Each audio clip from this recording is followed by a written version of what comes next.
कल तुम्हारी बात सुनकर बहुत सुकून मिला था, लेकिन आज एक बात से दिल बहुत दुख रहा है। जब मैं यही बातें उन लोगों को समझाती हूँ जो सिर्फ दुनियावी इल्म और साइंस को सब कुछ मानते हैं, तो वो मेरी बात समझने की कोशिश ही नहीं करते, उल्टा मेरा मजाक उड़ाते हैं। कहते हैं कि मेरी सोच बहुत पीछे रह गई है। और तो और जब मैं अपने ही घर वालों या मुसलमान भाई बहनों को किसी हराम काम से रोकती हूँ तो वो भी ताने देते हैं कि लो आ गई बड़ी दीनदार। रिदा, ऐसे लोगों को समझाना बेवकूफ़ी है। मेरा तो दिल करता है कि मैं इन्हें इनके हाल पर छोड़ दूं। ये लोग नुकसान में हैं, हमें इन्हें समझाने की मेहनत छोड़ देनी चाहिए। जोया, अगर लोगों के ताने सुनकर और उनके नाम मानने पर हम हक बात कहना छोड़ दें तो हम में और उन नाफरमानों में क्या फर्क रह जाएगा। लोगों का मजाक उड़ाना और हमारा दिल टूटना, ये तो उस रास्ते की सुन्नत है जिस पर अल्लाह के सबसे प्यारे नबी चले हैं।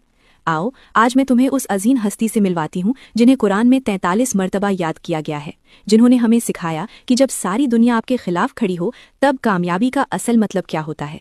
हज़रत इदरीस अलैहिस्सलाम के दुनिया से जाने के बाद जब लोगों ने बुत परस्ती यानी शिर्क करना शुरू कर दिया, तब अल्लाह ने हज़रत नूह अलैहिस्सलाम को भेजा।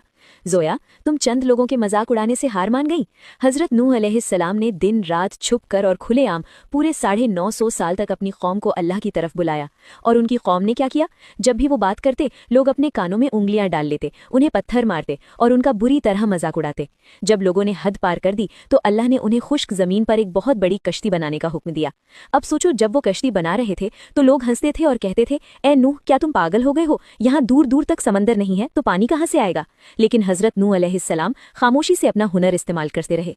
फिर एक दिन अल्लाह का अजाब आया, ज़मीन से पानी उबला और आसमान से बारिश हुई। हज़रत नूह अलैहिस्सलाम ने हर जानवर का एक एक जोड़ा और उन चंद ईमान वालों को कश्ती में बिठा लिया जिन्होंने 950 साल में उन पर यकीन किया था। सबसे ज्यादा दिल चीर देने वाला मंजर वो था जब उनकी अपनी बीवी और उनका अपना सगा बेटा ईमान नहीं लाए और उनकी आंखों के सामने पानी में गर्क हो गए। अल्लाह ने फरमाया कि ए नूह, वो तुम्हारे घर वालों में से नहीं है क्योंकि उसके अमल नेक नहीं थे। इससे पता चलता है कि असल रिश्ता खून का नहीं बल्कि ईमान का होता है। तूफान थमने के बाद कश्ती जूदी पहाड़ी पर जा रुकी और इंसानियत की एक नई शुरुआत हुई।